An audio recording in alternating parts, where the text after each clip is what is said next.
If I would have put that one out.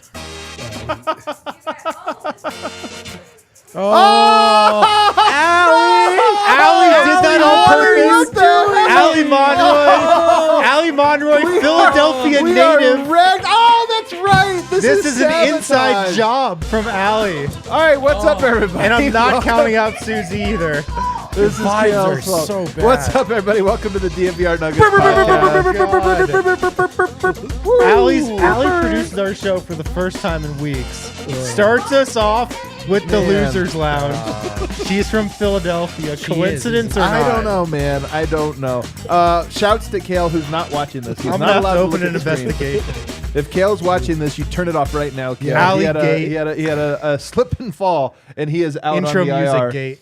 But we do have a great show for you today, guys. I'm actually excited to get to this one. We got to shake the cobwebs off. You know, you got to shake off all Chat's the furious. They Chat should be furious. I don't blame you. We do have a good show for you today, guys. We got a lot of stuff to get to. The Nuggets practice today. It's been a while since they practiced. There's some notes there. We even got a little one-on-one with Bones Hyland over here. Harrison Wendell have some notes for us on all of that. We also want to talk about Bones Highland and the trade rumors, man. These are picking up, I feel. Yeah, they are. You can feel it. You can feel it in sense the air. You can sort of, Yeah. We'll get to all of that. We'll talk about what does it mean and also like some of the what do we know about it? What are some of the rumors that have come out public so far? I also do want to give some updated thoughts on that game against the 76ers. I know it's tough to open up old wounds or this or that, but they're open. You get emotionally removed. Thankfully, Allie did that for us, so Tear the Band-Aid off the second the show starts. Man. But I do want to talk about some of the basketball stuff that I think comes away from that. And then later in the show, to cleanse our palate of that distasteful conversation, we're going to laugh at LeBron James for what is arguably his funniest moment to date. It was very funny. It's actually pretty funny. It was very I got funny. Brennan Vogt with me. Hey, gang, how are you? Monday, new week, new me. Let's go, man. I've turned a lot of leaves since you last saw me. Most You of them smoked were. a lot of leaves. I was going to say most of them were 5-prong. Yeah, that's much more accurate. I love when you wear your winter boots, by the way. I Oh, just thanks, love it. dude. Over here, I It's got winter. D-line. Guys, I went to bed a Nuggets fan on Saturday. I didn't like the world that I woke up into. Nothing's been good ever since that moment. Eric is a really, really, really tough hang in those moments. Unhinged. And by hang, I mean in Slack. He's been unhinged. Completely lost That's faith. what I like about him, though. Here's the He thing: is wears that like his emotions on his I'm sleeve. I'm He's fan. a real one. Yeah, people recognize this in the world. They appreciate it. I have the same emotions that others do, and I don't try to pretend it. Do you think But I that don't. everyone else is no longer a Nuggets fan? I didn't say that. Hold on. I said that I just don't like the world that I woke up into. None of us do, to be honest with you. And then over here, the handsome one, Harrison Wynn. I got to ask Vogt about the boots, though. What's up? Did it snow? Yes. It actually did. He doesn't wake up early Yeah, enough there's to know snow that. on the The ground. roads are fine. Well, that's because it barely snowed. Anyway, we got to keep it moving, guys. We Okay. got to get into our Fine. show. It's We got a show cold here today. for a lot of Nuggets did reasons. practice at Ball Arena today. I'm told the mood was chipper, which is always funny. Okay. I'm teasing you, Eric, of course. Well, I know. But there is this like level of like when you're a fan, you're so mad, you're so down. you you're get like, over it. When will I ever get over it? And then players are kind of like, yeah, man, we played a bad quarter. Like, it's fine. Yeah, those players don't find themselves in mortal struggles on Twitter like the rest of us. That's so true. You know, I had to give up a lot of ground You really had this to week, concede, and I don't yeah. know what I'm going to be able to get it back or if. Oh, you will. Come on. But Harrison, walk me through some of the takeaways today from practice. Yeah, I would agree. It was a chipper mood. You would have never known that Denver just lost a big game. They've moved on, but, Michael Malone still talked about that game a little bit today. He was talking about the Jokic-Embiid dynamic, and, Michael Malone from time to time dips his toe into the MVP He likes it. conversation, the MVP chatter. But he was saying how, he could tell that Joel Embiid really wanted that game. Just really, it was obviously cognizant of the narrative going into that game and wanted it. And Malone said, look, you got to tip his cap to him. He played really well. I hate that. Why didn't we want it? Well, here's the thing I wanted to ask. Do you get this? Michael Malone uses the media. I mean, he's barely ever speaking to the media. He's like speaking to someone else. through the He's not media. having he's not talking to Adam Mares. Do you so much feel as like the they're thousands just? of I didn't Nuggets see fans. this. I wasn't at practice. I had a meeting. Did you get the sense that this was he's talking to Nikola or he's talking to the team? No, not in this instance. Okay. I think he's done that many times before. I don't think this was one of those times. Okay. Because, I agree. yeah, I just don't think so. He did then go on to say that, look, I also know Nikola can play a lot better. We get another chance to play them in our building. And, Nikola was efficient, made 8 of 12. made a couple threes, but he did have 7 turnovers. That's not the Nikola we're used to. And then he said, look, I thought there were times when he could have been more aggressive in the way they were guarding him. No question. And of course, he was talking about, when they PJ put Tucker. PJ Tucker on him in the second half, and he had a lot of chances to take advantage of that mismatch. But then Malone did circle back and say, look, I felt like we outplayed them for 36 minutes. 3 quarters, almost 3 quarters, Right. Maybe I'd say 34 minutes. Yeah. But No, he's right. It was 36. They were up 15 points with 1 minute and 59 seconds left in the third quarter. yeah, that's what I mean. 12, 24. Oh, you're right. 34. 34. Good job. Your Yeah. math was better. Welcome to Quicker. Math Corner. Yeah. And then Malone earlier today on the radio did say this, kind of to that point. He says that the Nuggets were not surprised when they put PJ Tucker on Nikola Jokic. Said they were not surprised. Other teams have guarded Nikola that way with smaller players in the past. We know that very well. And he says just his message to Jokic in that fourth quarter was just to be more aggressive and to punish that mismatch. But no, they were not surprised at all that Philly went to that. All right, that's good to know. I think that honestly moves a lot more of the onus onto Nikola, Yeah. which I think Absolutely. become clear the more on rewatch of the game. Yeah. On the MVP conversation, Malone said, look, the narrative seems to change on an hourly basis in today's society. It's not even daily anymore. It's hourly. He said the fact that the MVP favorite can swing after one basketball game is crazy to me. That's taking nothing away from Joel Embiid. He's been run up the last 2 times in a row. He's a great player, but it's crazy to me that it can change after one game. My question is, did it change? Well, I don't know. I haven't actually looked I at don't- the odds. I don't You look really up know. DraftKings MVP odds. I Let's think look Jokic this is up. still the favorite. But I mean, sure, he's still the favorite. But Yeah. did it change? Here's the thing I'm going to say. This to me is 1/2 step above most valuable Philadelphian level Oh, of weakness yeah. from Michael Malone. Of course it should matter. Yes. Of course it should matter. Also, the MVP is not voted on in January. This is just conversation. This is just like how people talk about it, talking heads. And if games didn't matter, what are we doing here? I hate that from Malone. I kind of don't like that. It didn't need to be said. Yeah.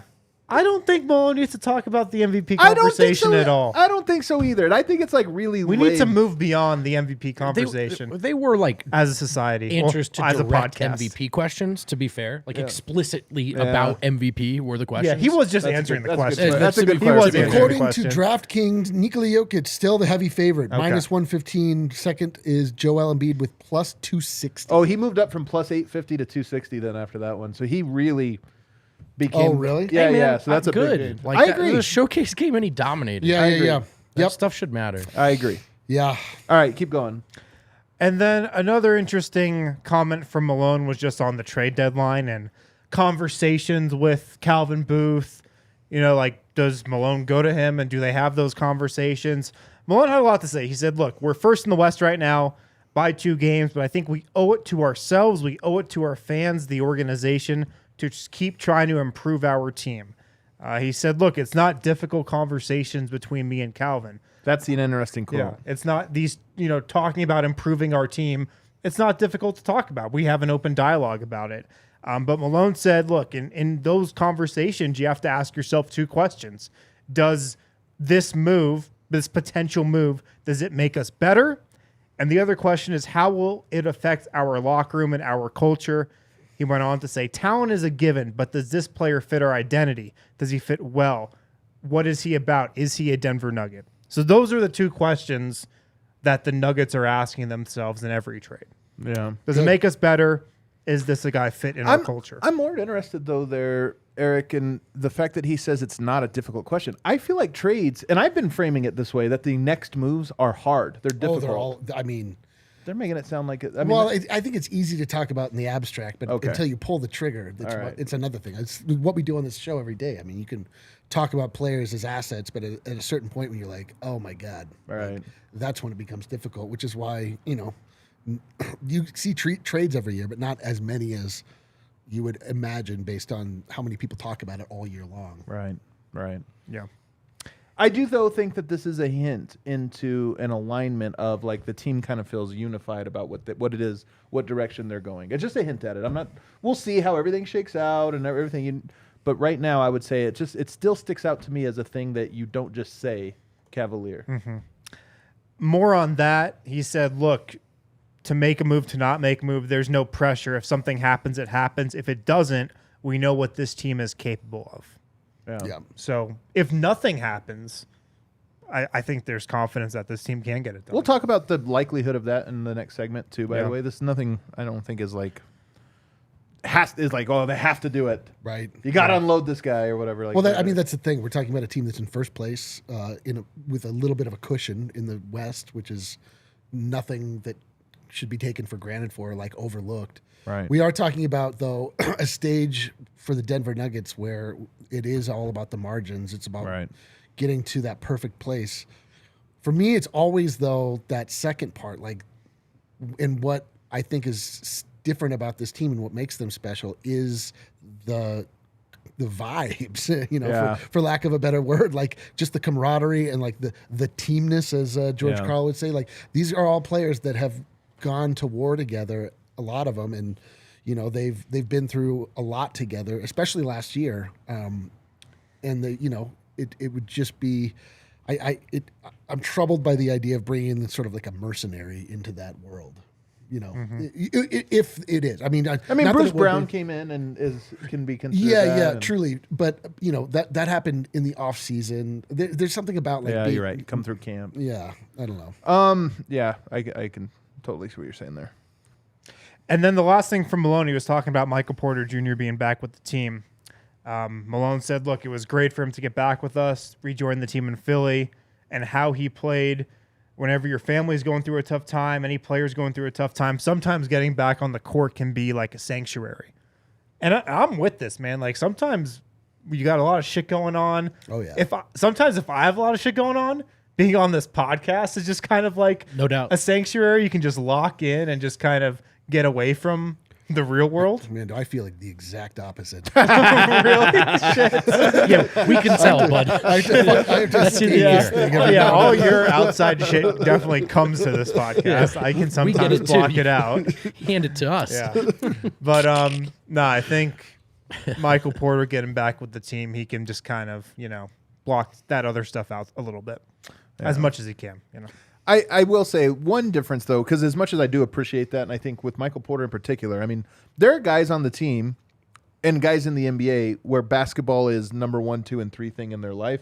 And there's a lot of NBA players where that is not the case. Yep. I think with Michael Porter, basketball is very high on the list of things he likes most about life, So I do think for him it's that. But at the same time, you play poorly, and all of a sudden this like sanctuary becomes the pressure. Yeah. Like, this is just the thing about the NBA is you're playing in front of millions of people. Press is involved, and I'm sure it's a guy who doesn't want to answer a lot of questions right now. It's a lot. Yeah. Yeah.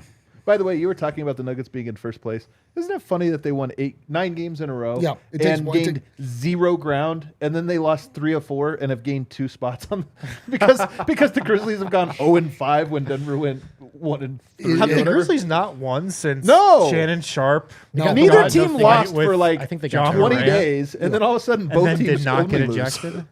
I know. It makes it a lot easier to buy into the process was good, just a tough result when Memphis is losing. Yeah. Like, all right. All right, keep going, Win. And then we heard from KCP as well. I got a couple of things from KCP. He said on the trade deadline, KCP said the first time he went through it as a young player, he was shook. But, says he learned that he just has to control what he can control. And you don't really get a say where you go most of the time, but you just got to block it out. KCP, you're not getting traded. Yeah, I don't think he has to be You'll that be okay. shook about Yeah. it anymore.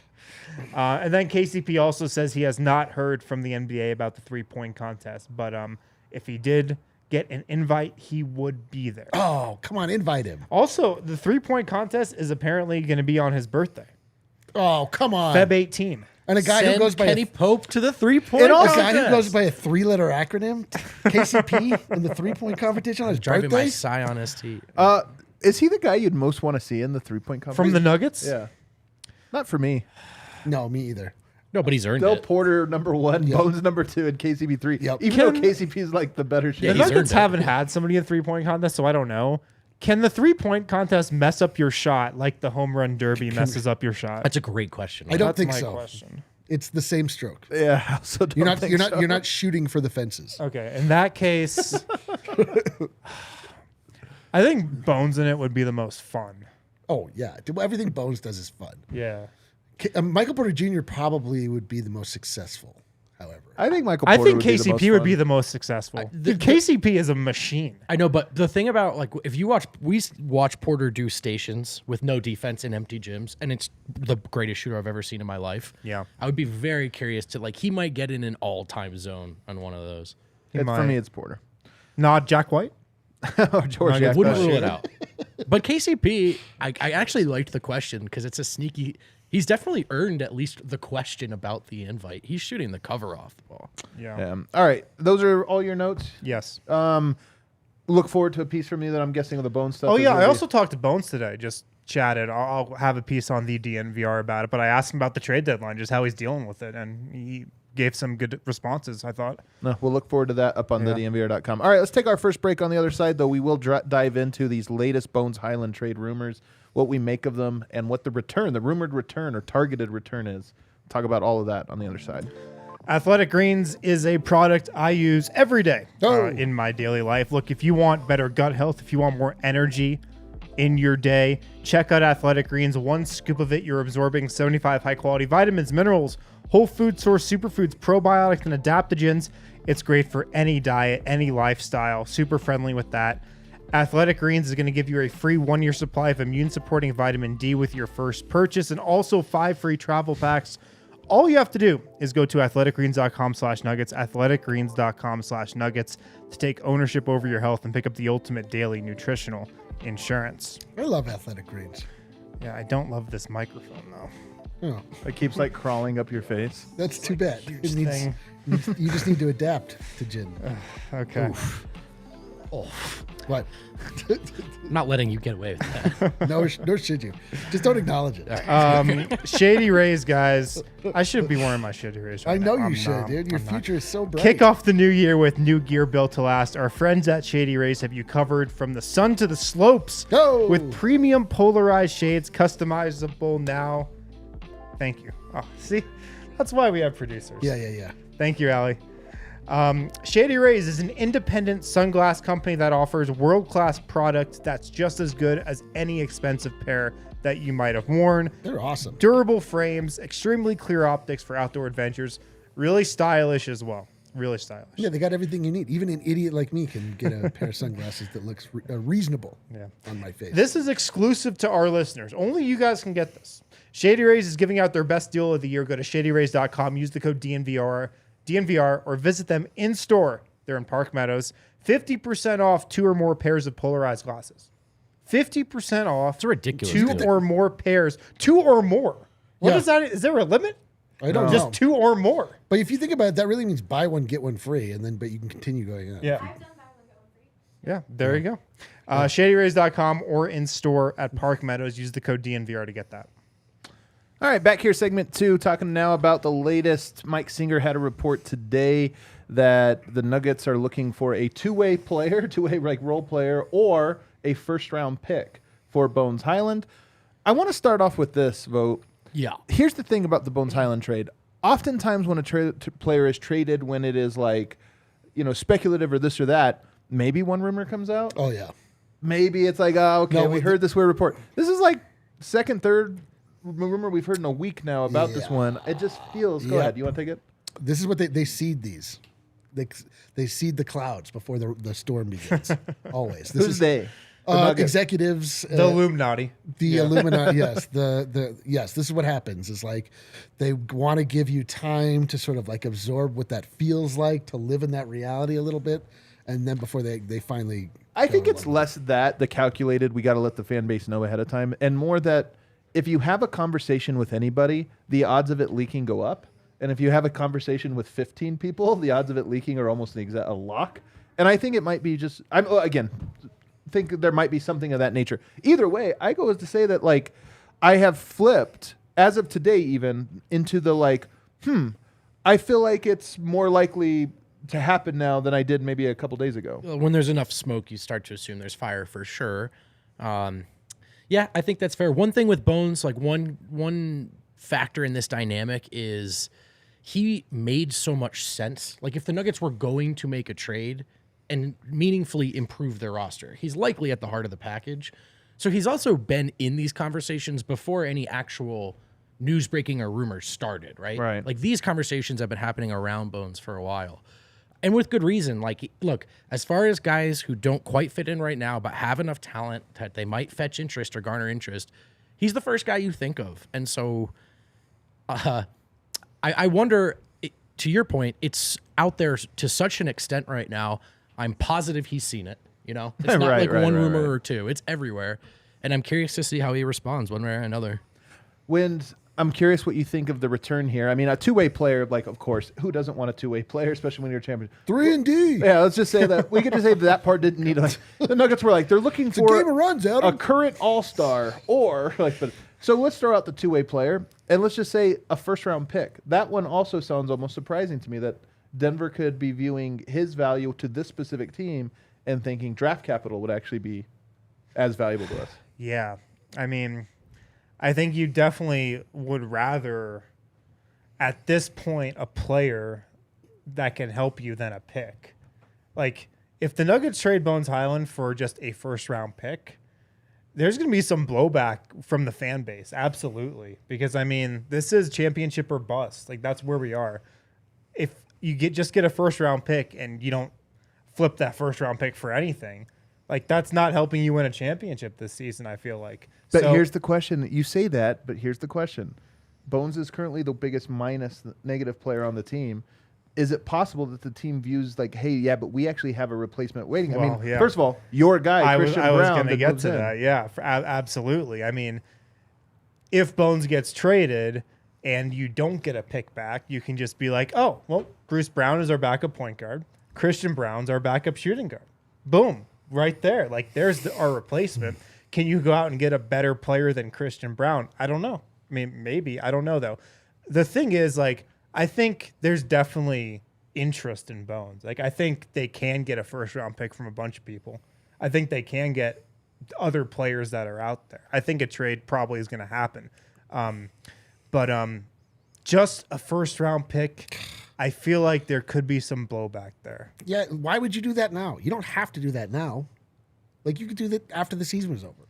Like, what is unless you're telling me you're getting a first-round pick that you're going to then use in another move to get a player back. Do you think it's possible the team feels that the team will be better if they move on from Bones? Why? Can't you just not play him? Like, I don't understand. Like, to me, it's like if you have a talented player, we were talking about this earlier, like if you have various arrows in your quiver, some are blue, some are bony, some are other, just different types of attacks that you can use against your opponent, like the Jordan Poole role from Golden State. Like, there are times when Bones can come in and get absolutely microwave hot.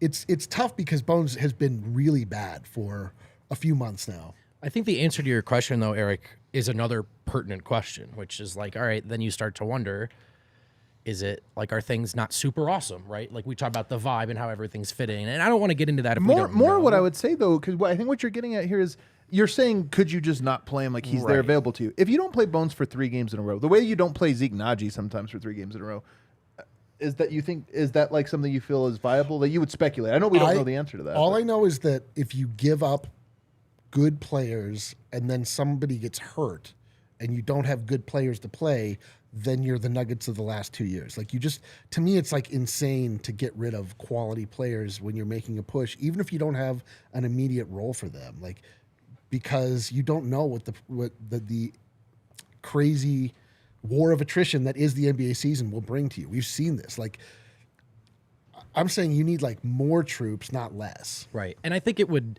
amount, in my opinion, even if it worked out for them this year, I think it would still amount to a mismanagement of an asset, in my opinion.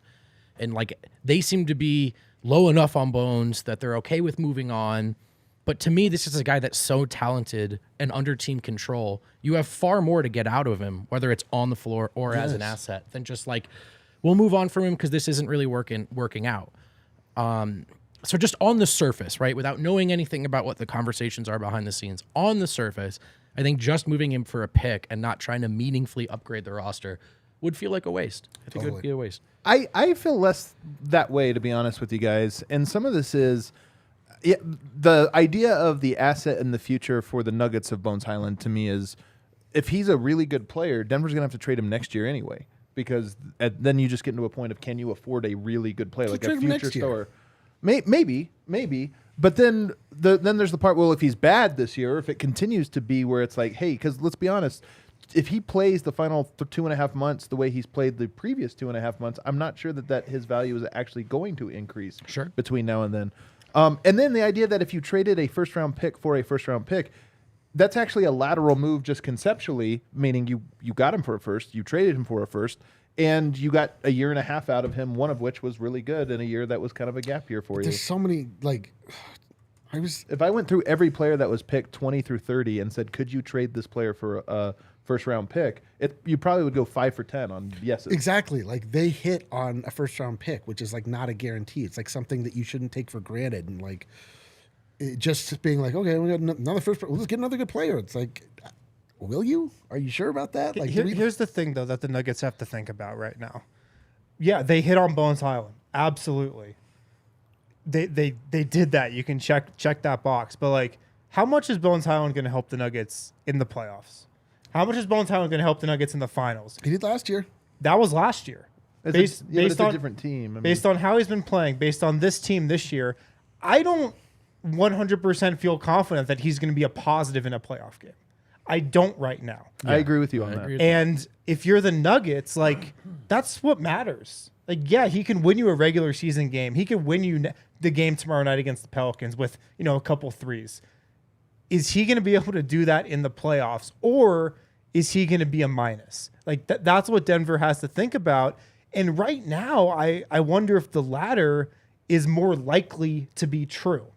And, like, that's what you got to be thinking equally about. as important to that to me is the identity I think the team is honestly more clear in what it is the identity of the team needs to be going forward.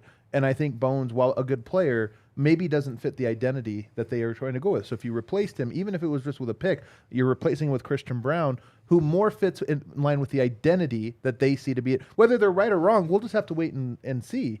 But that at least is like, hey, this is what we're going for, and this player is not that. Jamal's going to have to be way better then. No kidding. He's going to have to be way better, because I wonder how that unit will score. I kind of think just about any player on this roster right now, if have to be the starting point guard for that unit, you could say the same things about, are we sure they're going to be a positive in the playoffs? Now, Bones, there's like a low floor thing to him. It's shaky. I get it and concede that. But is Bruce Brown going to look great as the starting point guard in that unit? I don't know. No, you're right that it would be Murray. I think that the Murray. idea is going forward, Murray is your captain of that unit. But you're right, and he needs to score for that group. And here's the other thing. Like, Bruce Brown is the number one guy on this roster that Malone would play 40 minutes if he could. And if Jamal is going to be staggering and playing a lot of those, like, his minutes are going to get high. Yeah. I don't know, man. I think it's going to be harder work than it seems to keep both of those guys' minutes where you want them without Bones. Right now, Bones, as I mentioned, has been the biggest negative on the team. You're right that these things can trade. He has, I'm still high on Bones. I mean, I think I'm the highest player outside of Eric maybe on Bones on the panel. Like, I really, really think he's going to be great. But I just understand the idea of, like, you're trying to form a fit and this or that. And here's the thing I wonder. If the Nuggets do make a trade, because we're only 9 days away from the trade deadline, if the Nuggets do make a trade and the bench unit ends up as a positive, for the rest of the year or this or that, will we be, even if Bones goes off to have goes to Detroit and he ends up having a great, plays great over there, will you view it as a success? If he is a good player and turns into a star, but Denver also made themselves better. Through just a first-round pick or through a player? Say just a first-round pick. No, I won't. I don't, because I don't think that what we are seeing from Bones currently is his final form, even here. They don't have time for that, though. I don't know if that's true. They're in first place. When you're trying to win a championship, but they're in first place. The Suns were in first place last year.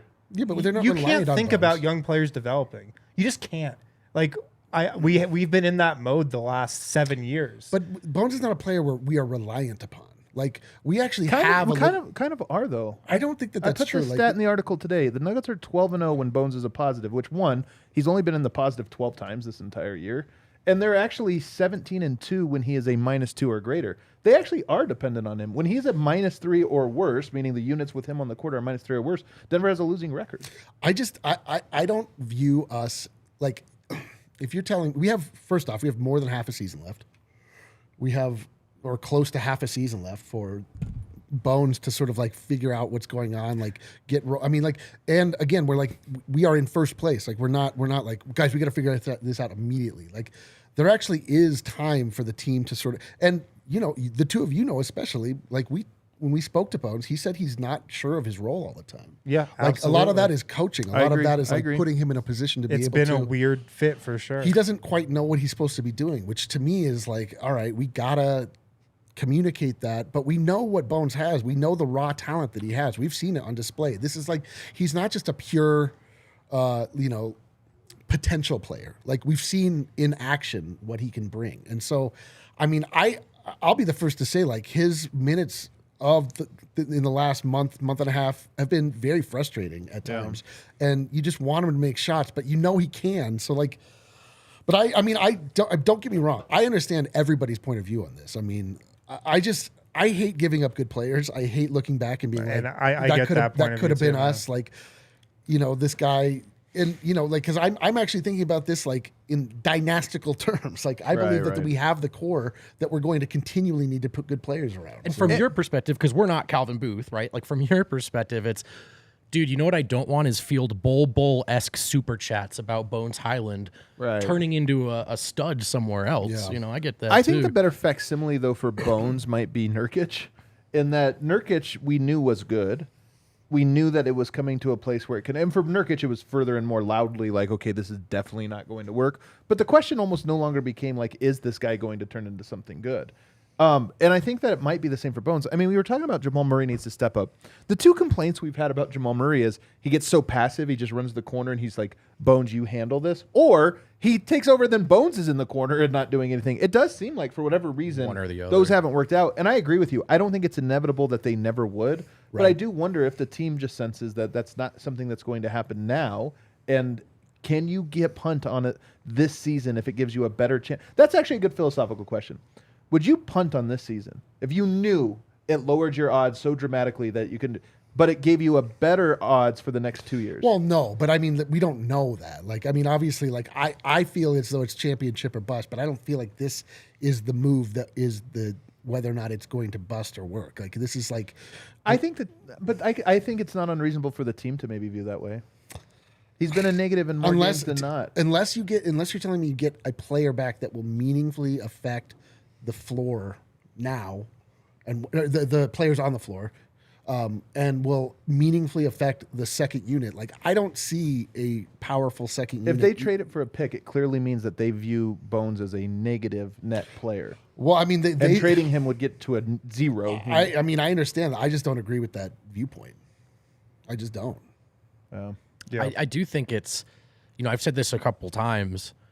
I'm not in a place where any of these opinions, I'm like, whoa, that's outlandish. Yeah. I mean, I get all of it. Totally, I think there's a lot.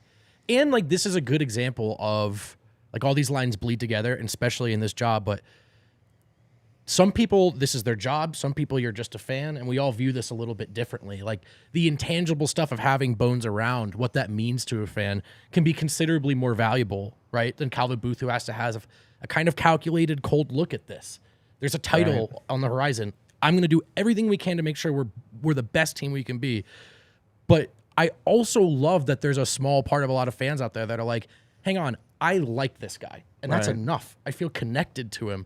And that's enough. And on top of that, there's talent to believe in. So I don't think anyone is being crazy. No. I don't think anyone's being crazy either. I will say one thing, though, about the draft pick.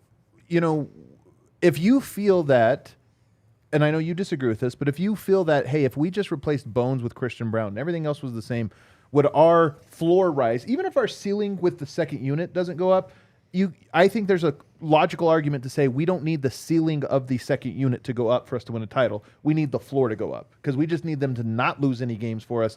Jokic, Murray are going to win us 4. Right. As long as nobody loses 1, we're good. And I think that might be the argument for this year. And then when you start to talk about the pick, I understand the idea of like, well, don't you just do this again? You draft a player. 2 things. One, the players that Calvin Booth picked Christian Brown, who's a ready now player. He didn't take, if we look at the Tim Conley era. Tim Conley drafted Bones Highland. He also just drafts upside. Like he drafted a lot of players that were like, man, we work with this guy in 2 years, he's going to be good at that. And I think that the Christian Brown move was very much this is a guy that can contribute now. We'll probably only have him for 4 years, maybe longer, but 4 years. and he'll be a 4-year positive impact player. So there's that. But then the second part, I think the most important one, and I don't know if Denver were to get a pick back, what their plan would be.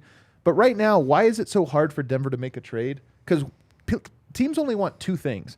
A win now player, that's why I said two-way wing. You want that? Yeah, everybody wants that. That or draft capital. And we've gotten to this point in the NBA where teams are only either racing to the top or racing to the bottom. And if you have a draft pick, that's how you get good players. So if Denver acquired one and didn't use it this year, is it put them in better position to actually make the big move in the summer or a year down the line? Denver doesn't have any assets to trade. See, but to me, that's kicking the can. Like, to me, it's like we've got the team. If you're talking about something that is ultimately a future move, and it's just addition by subtraction. Like you don't, but that's a real thing. But I don't know that you don't have to subtract to get that addition. You could just be like, hey, play Christian Brown. Let's actually test this theory without being married to it. Yeah. I mean, that is one thing. I would have liked to have seen a couple more minutes of this. That's what I mean. Like maybe we'll see it between now and then. If that is the theory, like then let's test it out. Like, would you like to see that over the next 2 games at home? Yeah, let's do it. Bones like minutes. I'm fine with it. Like, and if they get murdered, you're like, hey, we or can't do this. Yeah, like they can't score or whatever. There's a lot of confusion. It works great. Like I still don't like the idea of just getting a pick back. I want bodies that can contribute should the situation call for it. You know, like especially. You know, we have Ish Smith. You know, potentially that's somebody that could come in. I don't think. I think if they played Ish Smith, I think so that would be a failure. So yeah, it's like so. Get me a guy that can run the floor. Like Bruce Brown is nice as a point guard, but he's not a point guard. Again, I just don't think we'll ever see minutes without Jamal Murray and Jokic on the court, unless Murray's hurt. But does that mean Jokic is the point when Murray is sitting down? Yeah, but that lineup's had great success without Murray there, and you have like KCP and Bruce Brown as your backcourt, or some blended combos. That works great. I want to see it. Like I just don't want to. I hate the idea of punting on such a talented player for reasons that don't feel like they're imminent. Yeah, I feel like they're more imminent, but this is just me personally, just looking at it going. Well, they're imminent because the front office is making moves and calls, like, but it doesn't have to be imminent. But they're creating. What do you mean? Well, I mean, like it. No. I feel like it's imminent, as in I'm with Wind. You go into this playoff run as is right now, and I just would feel less confident than if you went into it with more solid players. To me, I don't worry about the second unit's upside. I don't think the Nuggets win a championship because the second unit had a crazy game. I do think that was the truth in the past, because I think that happens more when you're a team that only wins one playoff game. Then you end up having these outlier guys that make a difference. But when you're in a championship mode, you want to win because of your guys. Jokic, Murray, Porter has a crazy game. Aaron Gordon has those are the variables. For sure. And then everybody else is just, don't screw this up for us. Yeah, but I mean, not being able to score can screw it up for you. Well, we'll see. I mean, I don't know if we'll see if it happens. We'll see if it doesn't. Yeah. I do think if the move happens, it would put a lot of pressure on the team in the immediate aftermath of that. Like if Denver went on a 3-game losing streak after that, I think there would be a fan base meltdown. And if Denver went on a 10-game winning streak or something, I think the fan base would be like, There's long-term stuff too. Someone put in the chat, and I think it's the right question, right? Like, okay, so if the backup point guard situation is Bruce Brown, like what happens if and when Bruce Brown leaves? Right. And maybe Bones could have been a long-term answer to that question, that it's not just a stopgap, but is getting better every year. But again, like, this is where I don't envy Calvin Booth and the Tim Connollys of the world.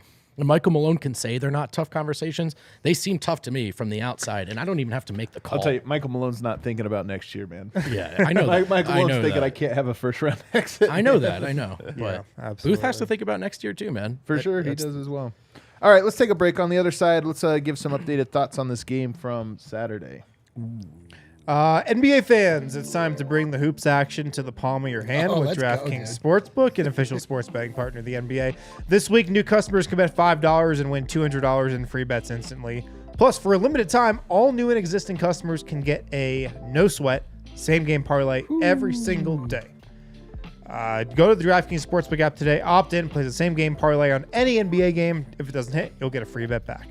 Download the DraftKings Sportsbook app now. Sign up with code DNVR. New customers can bet $5 on the NBA. Get $200 in free bets instantly. Only at DraftKings Sportsbook, an official sports betting partner of the NBA, with code DNVR. Minimum age and eligibility restrictions apply. See show notes for details. I got to say, I've been looking. There's like awesome basketball specific promotions up there every day. Like the no sweat stuff. Like there's a 100% bonus. Like every time that we bet, it's like There have been a lot lately. every day. There's Every like day, a bunch. you're Like, right. so I'm like, I'm doing so good lately. It's all the free bets. well, listen, man, get yourself. You hit on. Listen, you could lose like 3 or 4 same game parlays in a row, and then you hit one. And you're with like, the bonus. oh, let's go. You're back. Baby. You're back, baby. Just keep betting. Well, you just like Bet responsibly. Bet You know, responsibly. you don't bet a lot, but you know what I mean. Yeah, just a couple units. A couple units, baby. Guys, Jive Hive, jivehive.com. Let's What go, is Jive Hive, you might ask? Well, it's a virtual dispensary on wheels. Jivehive.com. Go there to get your order delivered same day or schedule a delivery window. They can deliver to your door if you're in Aurora, Greenwood Village, Monument, Fountain, and various areas of El Paso County. Jivehive.com. It's convenient. They've got great pricing. You don't have to drive through all this weather that's been hitting this Just state make somebody else do it. this winter. Yeah, just sit on your couch, make somebody else go out into the cold, and deliver right to your door. Jivehive.com. Get your order delivered the same day or schedule a delivery window. They are now serving Aurora, Greenwood Village, Monument, Fountain, and various areas of El Paso County. That's jivehive.com. Absolutely beautiful. All right, we back. I'm curious. The immediate aftermath of Saturday's game, obviously very emotional, which is what makes sports so fun. You're like, you only have the Or raw nothing. feeling, or not, or what makes Or it absolutely horrible. miserable. I'll start with you on this vote. Sure. Couple day removal. What is your sort of updated? How would you summarize your takeaways now? There's a lot to kind of be excited and encouraged about in that game when you sift past the narrative stuff and sift through. I'm excited for a couple of reasons. First of all, it's been a long time since we've seen Jokic look like he needs to go back to the drawing board. Yeah. And that can be good, man. Like, it's been 2.5 years of him every love night. He has all positivity the vote. answers to all the questions. But, like, all right, he was asked a tough question in January instead of June. I'm fine with that. You know, ruminate on that, reflect on that. How is he gonna face that defense going forward? Do you know, to that point, do you know the last one I think that we saw? Was it you? No. Lakers? I think Lakers. they lost to Anthony Davis. Dwight Howard and Anthony. Before the injury. 3 years ago? No, it was two and a half now, 2.5 seasons. But yes, it was the first Jokic MVP season when they lost, and Anthony Davis blocked his shot at the end, like just kind of dominated him. And I feel like that was a turning point in that season Maybe, for yeah. Jokic, and a turning point in this or that. And I do like your point of maybe this is a reminder of like, hey man, yeah, like There's more. There's more. There's There's more. always levels to this, and you can keep growing and keep getting better. I also think Denver was 3 correctable minutes away from winning that game in a fashion, not just the win, but in a fashion that makes us feel good. So, like, it's a tough L, but there are bigger moments to be won for this team. Yeah, for and sure. I am excited about. Like, sometimes they lose those games, and all you can see is how they're just not there yet. Right. And that is not how I felt. That was a frustrating one to watch, but I walk away from that game going like, yeah, I don't slot Embiid all of a sudden like another obstacle for him to figure out. Like, I'll take that matchup, Right. you know? So it's, how do they respond to this? And I wanted to ask Malone today. I wonder what a challenge it is in balancing. You want to know why you lost that game, but you've also won so many games this year, and you know that you almost won that game, and like, you don't want to dwell and linger on it too much, right? they don't seem to. You got to have a short memory, Yeah. I think. So I'm going to have the same. What about you, Wind? I mean, just like I was saying on the Losers Lounge that night, like the fan in me would have just loved to see Jokic take that matchup personally and just like, bro, you want to go like right now, me versus you, fourth Right. quarter. This is winning time. Me versus you. Let's clear everybody out. The fan in me would have loved to see Jokic step up and deliver, kind of because he has over the last 2-3 seasons and in most Including of the those last situations. time they faced each other. Exactly, yeah. The fourth quarter of that game, he wanted that fight. He obviously didn't, but he obviously didn't the other night. But, you know, I think we can step back and say, like, yeah, this team has, you know, way bigger plans this season than winning one game in Philly in January. And I feel like the fourth quarter of that game kind of represented that. Me. Okay. So how do I feel? I was very downtrodden because it's been a very long time since I felt like I was let down by my Lord and Savior, Nikola Jokic. It literally had been years. It Like, had literally, think about it. It had literally They been lost years. games, they lost playoffs, but it wasn't like he let us down. I didn't think it was possible. I couldn't believe that in that moment, that I know maybe they don't care the way that we care, but like I wish that they did. But also I get it. Like teams lose on the floor of other opponents. You lose on the road. Like in the finals, the Warriors got blown out twice in Boston, and then they actually, in the end, like won a pretty handed series. Yep. That's what happens. That's just what happens in the NBA. And the Nuggets really did look like the better team for a good portion of that game. They just, like Vogt says, there's that end of the third quarter was just like a disaster class by Jamal Murray, unfortunately. Like, I don't know what he was doing. Yoke too. And others. And others. Yeah. But the Murray is the one that sticks out in my mind. So yes, I'm with you there. I agree. All that being said, like, okay, it's just, man, we live on the internet. So for us, it totally sucks. Right. We've lost a lot of our. It was Embiid's Super Bowl. It was also the Twitter Super Bowl. Yes, but it should. Until yes. the next one. Right. So, again, like you look back, you're like, okay, cool. Like the Nuggets still in first place, still clearly in the driver's seat. I didn't see anything that I felt like they were completely overmatched or we really have to go back to the drawing board. It's just as like, man, it was Saturday, bro. Like everyone's watching, like Rivalry week, ABC. Dude, and then I just woke up and I was like, You were first down off, bad. hungover.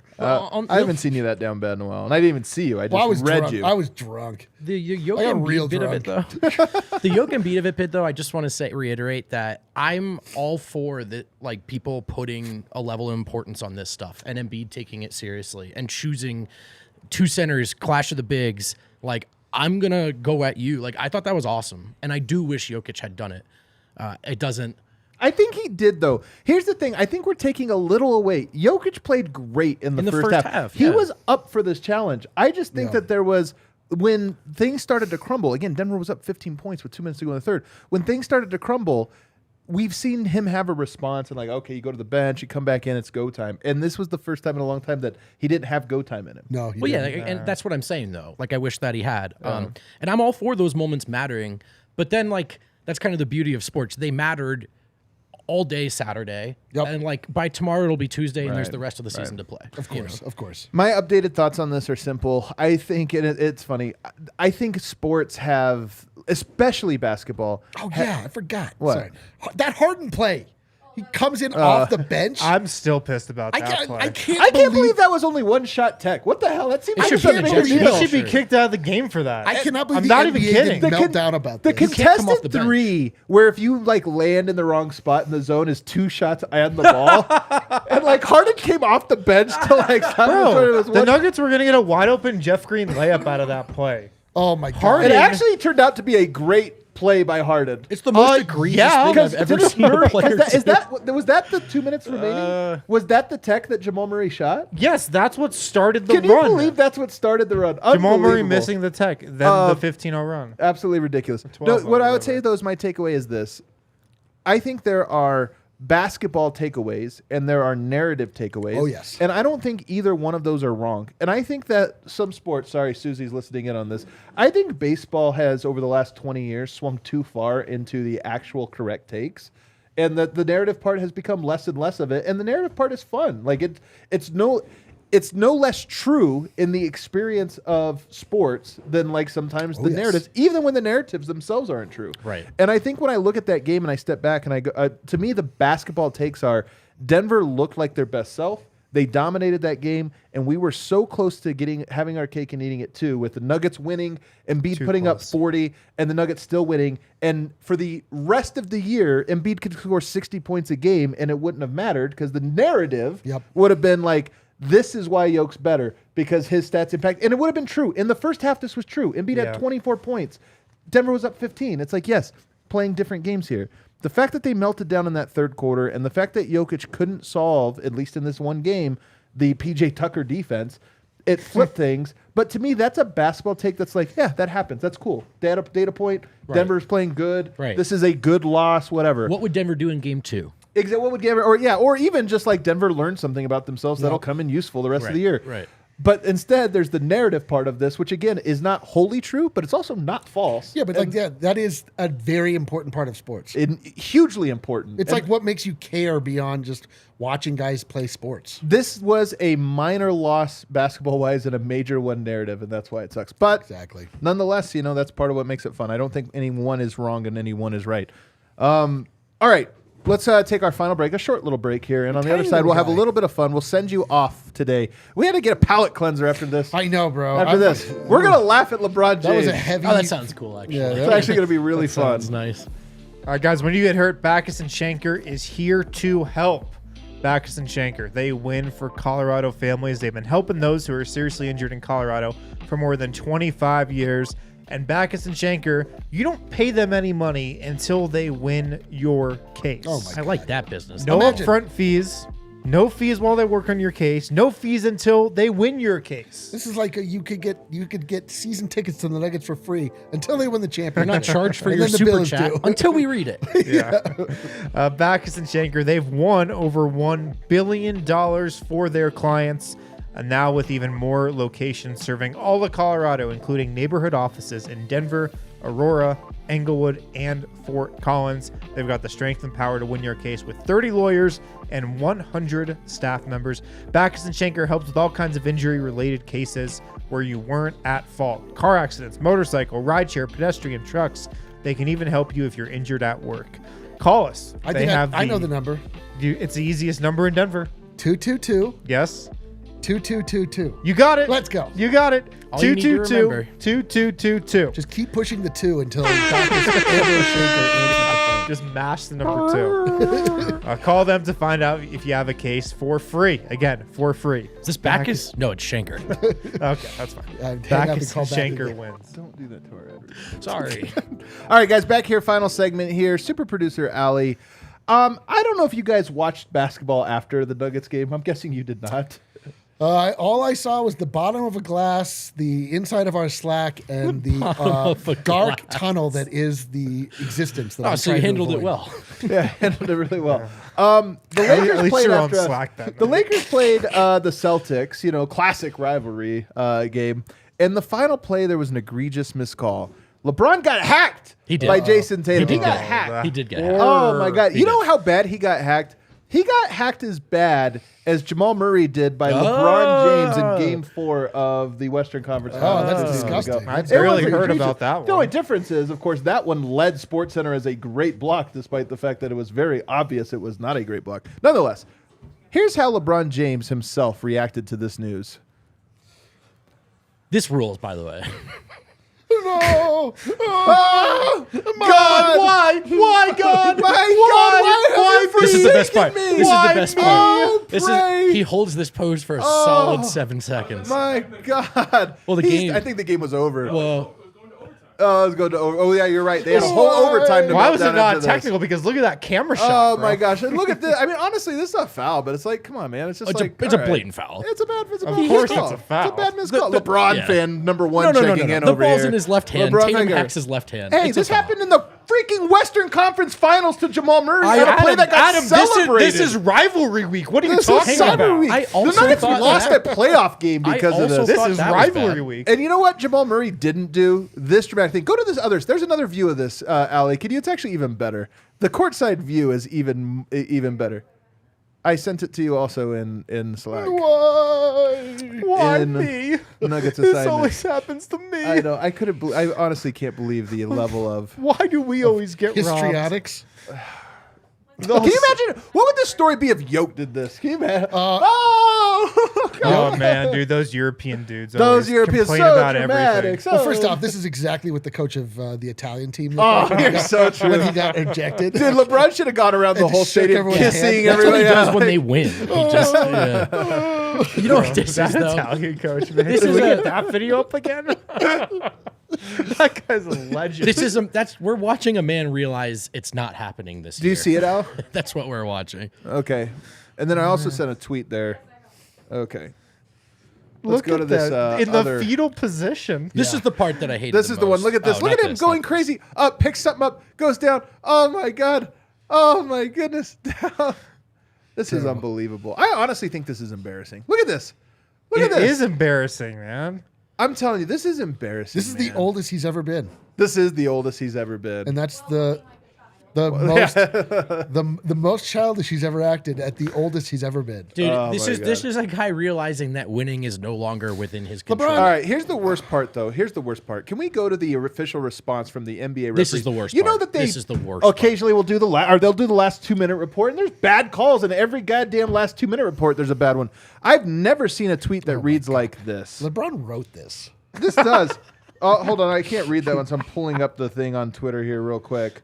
And they say, like everyone else, first of all, they start like this. What the hell is this? Like everyone else, comma. Referees make mistakes. I've never made We a made one at the end of last night's game, and that is gut-wrenching for us. This is sick. Gut-wrenching. This It's is sick. gut-wrenching. They're all sick to their stomach that they could have got this wrong. This is filthy work. This play will weigh heavily and cost sleepless nights. No, as we strive sleepless. to be the best Not getting referees any we sleep. can be. This is an official statement from the referees. This is They're more- going to be sleepless? Do you guys remember when the Kings like literally blatantly got robbed? This to start the is- Yeah, season? that's right. They didn't Did sleep this for, Where account- was this? they Did didn't this sleep account for come a out and week say- after that one, not just a night. We're This losing is sleep. more emotional than when the Jokic brothers had an account.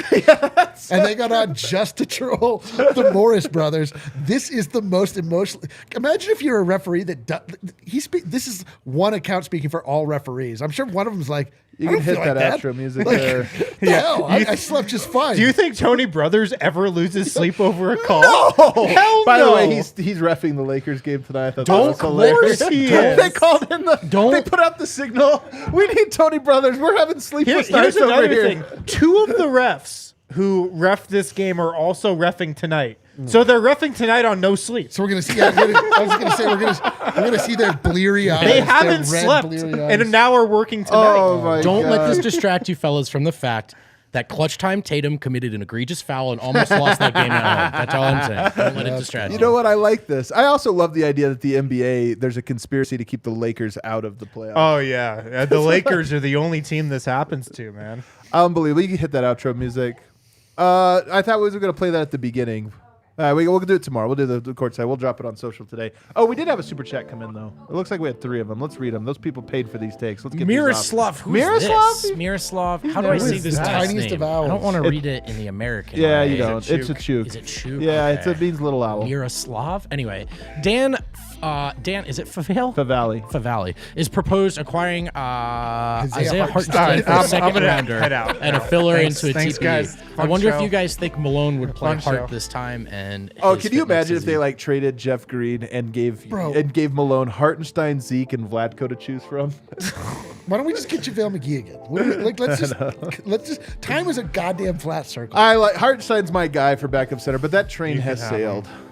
Also, if every fan base tweets about Hartenstein, it is the same arc. Oh, he's got a little something. I'm a little frustrated. that arc Get is this that- guy that out arc of is here. literally Have you the seen shape that of his assist back. percentage? Yeah.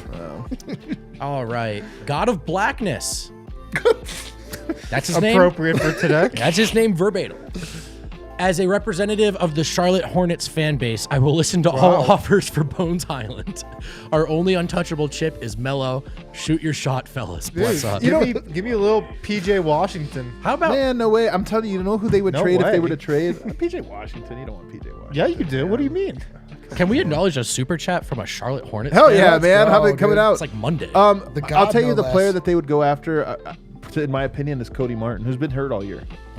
Cody Martin might be a That's guy. what we need. Another injured guy. Well, I mean, he's healthy now. I think he's healthy now. Actually, I should check on that. But here's the thing: is That's why Gordon Hayward isn't constantly linked to the Nuggets the same way every white player in the league is every year. But my point is like this is what does George Karl always say, that when you get to this stage you can't win the press conferences anymore. Bones Highland for Cody Martin is an ultimate. You lost the press conference. The You headliner might win is this show though. Bones Highland. But I'm telling you, but Cody What is Martin more is like a important? really solid defensive wing. Oh, he's who's great. like a smart. He plays like Christian. He's lesser of a Christian Brown maybe, but he plays he's like a him. less exciting. That would be Christian Brown. a black hole of sauce. Wynn's That'd been be the trying to get- sauceless It would be move the most ever made. sauceless move, but maybe an upgrade, like a guy that would actually play Just the against sa- everyone. The sauce would be sucked out Well, of what if he Colorado came here and Kyler. played over Christian Brown? I wouldn't be too That's happy exactly about how that would play out. That's exactly you solved it. That's God. exactly what would happen. We're All getting right, bumped last for one. Buffs fans. Last one. Dylan Hackett would MPJ stagger with the bench instead of Jamal, make Bones' role more clear, thus improving his value again. Maybe. I mean, Denver has not been trying that, so I don't think it's probably too late to go to that. But I do think there's probably something. I to thought it. there was something to it as well. And then there's something, but that train has sailed. All right, All right, it's everybody. prime time. It's prime time. Let's try to get some Buffs talk up in here. Everybody hit that like button on the way out. Tomorrow, Nuggets hosting the Pelicans, who have lost 8 in a row. We'll be here for the post game show. We'll see you then.